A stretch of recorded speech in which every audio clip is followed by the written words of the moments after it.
Bonjour Philippe Ayat. Bonjour. Merci d'avoir accepté donc, de répondre aux questions et de témoigner pour Pourquoi Entreprendre. Vous avez fondé plusieurs entreprises, vous êtes entrepreneur, un parcours assez original parce que vous avez fondé également une association. Oui. Donc l'association 100 000 entrepreneurs. Oui. Donc est-ce que vous pouvez donc, commencer par raconter votre parcours, comment vous en êtes arrivé là? Oui, volontiers. Merci de me donner l'occasion de m'exprimer sur votre antenne. Donc je suis entrepreneur depuis 20 ans, j'ai créé ou repris un certain nombre d'entreprises. La première, c'était dans l'industrie, c'est une société qui s'appelle Les Bâches de France et qui fait des décors publicitaires pour envelopper les chantiers en bâche, voilà, que j'ai revendu en 99. Ensuite, j'ai créé un incubateur de sociétés technologiques qui s'appelle Kangaroo Village, que j'ai revendu en 2002.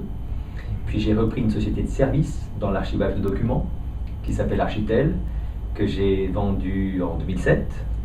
Et je suis aujourd'hui associé d'un fonds d'investissement que j'ai monté avec deux associés en 2007 et qui investit dans des PME à forte croissance.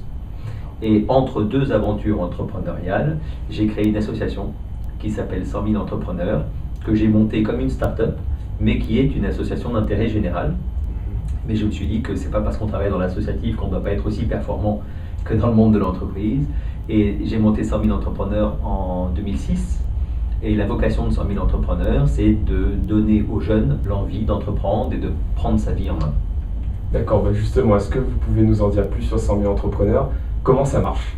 Alors, on s'est demandé comment on allait faire pour toucher les 6 millions de jeunes scolarisés entre 13 et 25 ans. Si on suppose qu'ils sont répartis dans des classes de 30, il faut faire 200 000 interventions par an pour les toucher tous chaque année. Et si on suppose qu'un entrepreneur peut intervenir dans une classe 2 fois par an, alors il faut réunir 100 000 entrepreneurs. D'où la genèse de l'association. Donc 100 000 entrepreneurs, c'est une association qui fédère des entrepreneurs pour intervenir dans les classes, pour raconter leur aventure entrepreneuriale aux élèves. Et c'est par la force de l'échange et du témoignage qu'on donne aux jeunes l'envie d'entreprendre. En fait, il faut raconter une aventure. Et c'est comme ça qu'on donne aux jeunes l'envie d'entreprendre. Alors comment ça marche? On reçoit des inscriptions d'entrepreneurs sur notre site www.100 000entrepreneurs.com. On a aujourd'hui près de 3000 entrepreneurs dans notre base, actifs pour aller intervenir. Et les enseignants s'inscrivent de la même façon sur notre site. Et nous, on les met en contact, on organise les interventions et on vérifie que tout se passe bien. Et préalablement, on forme les entrepreneurs pour s'adresser aux jeunes parce que c'est assez compliqué d'aller parler à des jeunes sur un monde qu'ils ne connaissent pas finalement. Alors justement, c'était une question qu'on se pose. Comment parler aux jeunes d'entrepreneuriat en ne restant pas technique et justement en ayant vraiment un discours qui soit accessible à tous finalement? Alors on a inventé une méthode pédagogique chez 100 000 entrepreneurs. On demande à l'entrepreneur, en fait, sur les 2 heures que dure l'intervention, de ne faire que poser des questions. Et donc l'entrepreneur ne va pas dire je suis leader sur le marché du logiciel, mais il va poser des questions. Je fabrique des logiciels, qui peut me dire ce que c'est, à quoi ça sert, qui me les achète, comment je fais pour les concevoir, etc., etc. Et en ne posant que des questions, l'entrepreneur incite les élèves à formaliser une réponse et donc à rentrer dans son univers. Et ça marche très bien, on s'aperçoit qu'au bout de 2 heures, les élèves posent encore plein de questions, parce que chaque question en amène une autre, et ils passent un très bon moment, et l'entrepreneur n'a qu'une envie, c'est de recommencer.